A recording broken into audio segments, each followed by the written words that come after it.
அஸ்ஸலாமு அலைக்கும் வரஹ்மத்துல்லாஹி வபரகாத்துஹு. அன்பார்ந்த அனைத்து உறவுகளுக்கும் இனிய மதிய வணக்கம். டெய்லி நீங்களும் சொல்லுவீங்க, காசு ரேட்டெல்லாம் வந்து சும்மா நார்மலாக போடுங்க, ரெண்டு ஒரு செகண்டில் முடிங்க, 2 செகண்டில் முடிங்க, ஒரு ஒரு நிமிஷத்தில் முடிச்சிருங்க, எதுக்கு இவ்வளோ இழுக்கிறீங்க அப்படின்னு. உண்மைக்குமே நானும் யோசித்தேன். ஏன்னா இது வந்து ரொம்ப ஓவராக இருக்குன்னு சொல்கிறாங்களே, சரி நம்ம அவேர்னஸ் தானே பண்ணுறோம், ஆனாலும் யாரும் கேட்க மாட்டேங்கிறாங்களே, சரி பரவாயில்ல ஸ்டாப் பண்ணலாம் அப்படின்னு. உண்மைக்குமே அப்படி தான் நினச்சேன். இது வந்து பார்த்திங்கன்னா நேற்றைய தினம், அதாவது எஸ்டர்டே எனக்கு ஒரு மெசேஜ் வருது. பணம் போட்டேன், பணம் போட்டது பாருங்கள். உண்மைக்குமே நீங்கள் போடுற நியூஸாலையும் நீங்கள் சொல்கிறதையும் கேட்டு நான் போட்டதால் இன்றைக்கி எனக்கு 10,000 ரூபாய் லாபம். அதாவது 10 தினார் அநியாயமாக போக போனது கிடைச்சிருக்குது அப்படின்னு. ஏன் என்ன காரணம் அப்படின்னு பார்த்தீங்கன்னா, அவங்க வந்து பணம் கொடுத்தது 110 தினார். அதாவது 110 தினார் அவங்க வந்து போட வேண்டிய கணக்கு. எல்லாம் மொத்தம் 100 கமிஷனுக்கு கழிச்சு, அதாவது 111 தினார் வந்து அவங்க போடுறதுக்காக இருந்திருக்காங்க. அவங்க ஃபஸ்ட்டுக்கு காசு கொடுத்துருக்குறாங்க. காசு கொடுத்துட்டு அமௌண்ட்டை செக் பண்ணி பார்க்கும்போது வெறும் 100 தினார் 995 KWD, அதாவது குவைத்தி தினார், வெறும் 100 தினார் 995 ஃபீல்ஸ் தான் அவங்களுக்கு வந்து ரிசீவ் ஆகியிருக்குது. அவங்களுக்கு முதலாவது கொடுத்த பில்லில் வந்து கிடச்சிருக்குது. சரியா? அடுத்ததா இதில் வந்து பார்த்திங்கன்னா இந்த எக்ஸ்சேஞ்சில் கட்டணம் 900 ஃபீல்ஸ், கமிஷன் வந்து 900 ஃபீல்ஸ் கமிஷன். சரியா? 900 ஃபீல்ஸ் கமிஷன். அப்போ 100 தினார் 100 ஃபீல்ஸ், அதுக்குரிய அமௌண்ட் பார்த்திங்கன்னா மொத்தம் இலங்கை காசுக்கு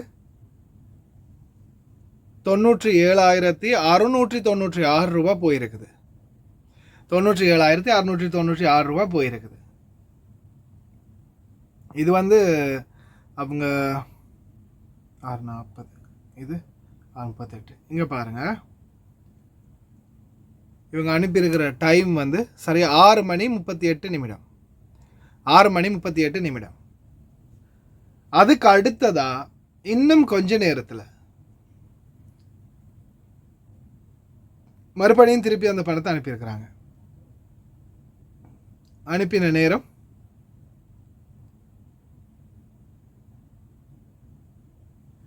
6 மணி 40 நிமிடம். அதாவது 2 நிமிஷத்தில் மாறி இருக்குது. என்ன மாற்றம் வந்திருக்குது அப்படின்னு பார்த்தீங்கன்னா, 111 தெரியுதா?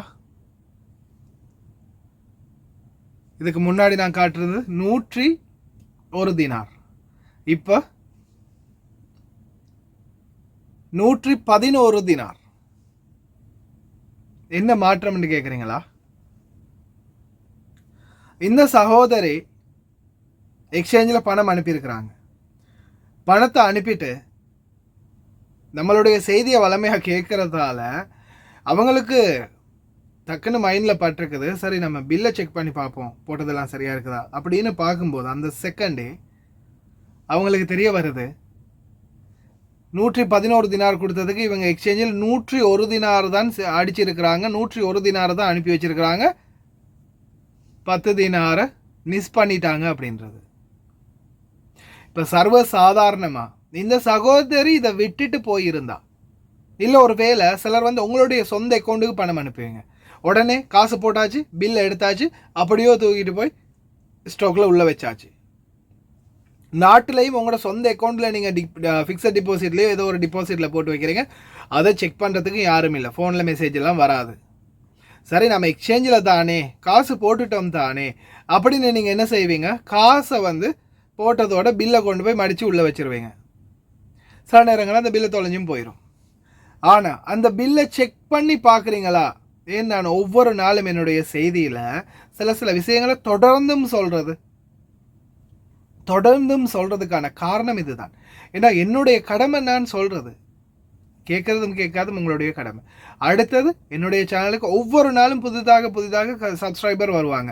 அப்படி வரும்போது அந்த சப்ஸ்கிரைபர்களுக்கு இந்த விடயம் புதுசு, இந்த நாட்டுக்கு புதிதாக வரவங்களுக்கு இந்த விடயம் புதிது. அப்போ நீங்கள் டெய்லி கேட்குறீங்க அப்படின்றதால அதை நான் ஸ்கிப் பண்ணினா புதிதாக வரவங்களுக்கு இந்த அவேர்னஸ் தெரியாமல் போயிடலாம்.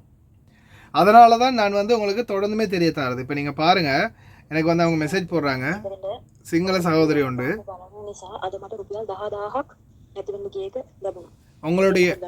உங்களுடைய செய்தியை நான் பார்க்கறதால தொடர்ந்தும் எனக்கு 10,000 ரூபாய் மிஸ் ஆக போனது கிடைச்சிச்சு அப்படின்னு போட்டிருக்காங்க.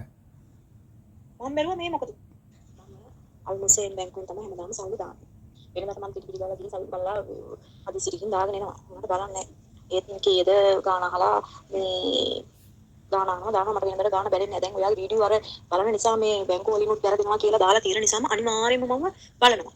ඊට පස්සේ අද මම දැන් සල්ලි දාන්න ගිහින් මම 111ක් දුන්නා සල්ලි දාන්න ලංකාවට. 111 දිනාர் நான் வந்து பணம் கொடுத்தேன். මට කොලේ අසම් කරන්න කියලා දුන්නා. මම எனக்கு வந்து අසම් කරලා பேப்பர் කොලේ வந்து අතට අරගෙන බැලුවාම சைன் பண்ண கொடுத்தாங்க. මට 97,696 තියෙන්නේ. சைன் பண்ண கொடுத்த பேப்பரை நான் செக் பண்ணி பார்க்கும்போது எனக்கு வந்து 97,000 ரூபாய் தான் காட்டுது. நான் கொடுத்தது 111 தினார். எப்படி 97,000 ரூபாய் வருது அப்படின்னு கேட்குறாங்க, அப்படின்னு பார்த்துருக்குறாங்க. அவங்களுக்கு வந்து ரிட்டர்ன் சைன் பண்ண கொடுப்பாங்க தானே. 111 தினார் கொடுத்தேன், அது என்ன எப்படி அப்படின்னு சைன் பண்ண கொடுக்கும்போது அவங்க அந்த பேப்பரை எடுக்கிறாங்க, எடுத்து கேட்குறாங்க. கேட்கும்போது அதுக்கப்புறமா எக்ஸ்சேஞ்சில் உள்ளவங்க உடனே பேப்பர் பார்த்துட்டு ஓ சாரி மிஸ் ஆகிடுச்சு, சாரி உடனே நாங்கள் இப்போ செஞ்சு தரோம் அப்படின்னு. அதுக்கு பிறகு அந்த பேப்பரில் வந்து உடனே சேஞ்ச் பண்ணி மாற்றி கொடுத்துருக்காங்க. பாருங்க, இதில் எவ்வளோ வந்திருக்கு? வெறும் 97,000 வந்து 696 ரூபா வந்திருக்குது. 100 தினார் 995 ஃபீல்ஸ். அதே வந்து அதுக்கப்புறமா அவங்க அந்த சகோதரி அனுப்பினதில் எவ்வளோ வந்திருக்குது? அமௌண்ட் வந்திருக்குது 97,000 சொச்சம் வந்தது. இப்போ 1,07,456 ரூபா வந்திருக்குது. போயிருக்கிற அமௌண்ட் வந்து 111 தினார். ஏன்னா நிறைய பேர் விமர்சனங்கள் வரத்தான் செய்யும், சந்தோஷம், திட்டுறவங்க திட்டுங்க தாராளமாக. ஆனால் இந்த மாதிரியான அவேர்னஸுக்காகத்தான் நான் தொடர்ந்து முயற்சி எடுக்கிறது. அதுக்காண்டி தான். ஒரு பொருளை வந்து இப்போ சாதாரணமாக ஒரு கதை ஒன்றுக்கு நான் சொல்கிறேன், தயவு செஞ்சு கேளுங்க. ஒரு அரித்தட்டு இருக்கு இல்லையா, ஏதாவது ஒரு சலிச்சு எடுக்கிறதுக்கான அந்த அரித்தட்டு, அது மாதிரி ஒன்று ரொம்ப பழசாக இருக்குது. ஒரு பேரன் தாத்தா கிட்ட கேட்குறாரு, தொடர்ந்து நீங்கள் ஒரு புத்தகத்தை வாசிச்சுக்கிட்டே இருக்கிறீங்க, ஒரே புத்தகத்தை தொடர்ந்து வாசிச்சுக்கிட்டு இருக்கிறீங்க, இதால் உங்களுக்கு என்ன பலன் தாத்தா அப்படின்னு கேட்கும்போது அந்த தாத்தா வந்து அந்த பழைய அரிதட்டை எடுத்துகிட்டு போய் அதில் இந்த ஆற்றுல தண்ணி எடுத்துகிட்டு வா அப்படின்னு சொல்கிறாரு. இந்த பேரன் என்ன செய்கிறாரு, இதில் தண்ணி அள்ளுறதா, தாத்தாக்கு என்ன லூசு பிடிச்சிருச்சா அப்படின்னு அந்த அரிதட்டை எடுத்துகிட்டு போய் தண்ணி அள்ளுறாரு.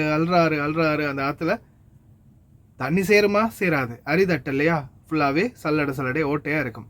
அப்போ இவர் வந்து நிறைய தடவை ட்ரை பண்ணிவிட்டு கடைசியாக கொண்டு வந்து தாத்தா கிட்ட அந்த அரிதட்டை கொடுத்து சொல்கிறாரு, தண்ணி எல்லாம் முடியலை தாத்தா, ஏன் அப்படி சொன்னீங்க அப்படின்னு.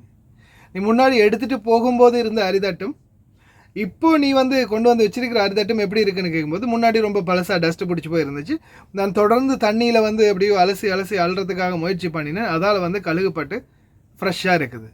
அது மாதிரி தான் நாம் ஒரு சில விஷயங்களை தொடர்ந்து கேட்கும்போது தான் அதுக்குரிய அறிவுரை நம்மளுடைய மைண்டில் நிற்கும். இப்போ இது வந்து நான் என்ன நியாயப்படுத்தணுன்றதுக்காக சொல்லலை, நான் தொடர்ந்தும் சொல்கிறது தான். என்னுடைய அந்த டினார் ரேட்டை பற்றி தேவை இல்லாதவங்க ஸ்கிப் பண்ணிவிட்டு முன்னாடி போகலாம். அதாவது நீங்கள் அப்படியோ முன்னுக்கு தள்ளிட்டு போகலாம். அப்படி இல்லை, நீங்கள் கேட்கணும் அப்படின்னா விரும்பினா கேட்கலாம். இல்லாத பட்சத்தில் உங்களுக்கு எது தேவையில்லையோ அதை தள்ளிட்டு போயிட்டே இருக்கலாம். ஏன்னா இது வந்து நான் உங்களுடைய கைகள் ரெண்டையும் கட்டி போட்டு ஹேண்ட் கப் போட்டுட்டு அதுக்கப்புறமா உங்களை வீடியோ பார்க்க விடுறேன் நான் இல்லை. உங்கள் கையில் தான் எல்லாமே இருக்குது. விருப்பம்னா பார்க்கலாம். நம்மளுடைய சேனல் பிடிக்கலை, நான் போடுற எதுவுமே பிடிக்கலை அப்படின்னா அன்சப்ஸ்கிரைப் பண்ணிட்டு போகலாம். Don't recommend this channel again என்று நீங்கள் ரிப்போர்ட் பண்ணலாம். எது வேண்டாலும் பண்ணலாம். என்னுடைய சேனலே லைஃப் டைம் வராமல் கூட போகலாம்.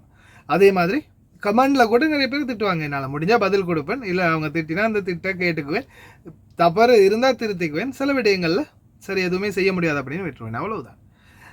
இந்த மாதிரி நிறைய பேருக்கு நடக்கும், நிறைய பேருக்கு நடந்திருக்கும். ஏன்னா நம்ம எல்லாருமே பணம் போடுறோம், பற்றுச்சீட்டை வாங்குறோம், போயிட்டே இருக்கிறோம், அவ்வளவுதான். பணத்தை கொண்டு போய் போடுறோம், பற்றுச்சீட்டை எடுத்து மடித்து வச்சாச்சு, போயாச்சு. ஏன்னா எத்தனை பேர் இன்னைக்கு நீங்களே யோசிங்க பாப்பா, இந்த வீடியோ பார்க்குற ஒவ்வொருத்தரும் நீங்களே மனசாட்சியத்தோட்டு யோசிச்சு பாருங்க, எத்தனை பேர் நீங்கள் பணம் போட்டதுக்கு பிறகு உங்களுடைய பற்றுச்சீட்டை உடனே எடுத்து கொஞ்ச நேரம் நின்று பேர், ஊர், டீட்டெயில்ஸ், அட்ரஸ், போட்ட எமௌண்ட்டு, அவங்க சொன்ன எமௌண்ட்டுக்கு ஏற்ற மாதிரி வந்திருக்குதா கன்வெர்ட் பண்ணி பார்த்தீங்களா, செக் பண்ணி பார்த்துருக்கீங்களா? எப்படா பணத்தை போடுறது, எப்படா வீடு போய் சேர்றதுன்ற மாதிரி தான் இருப்பீங்க. இனிமேலாவது தயவு செய்து சிந்திச்சு செயல்படுங்க. ரொம்ப நன்றி.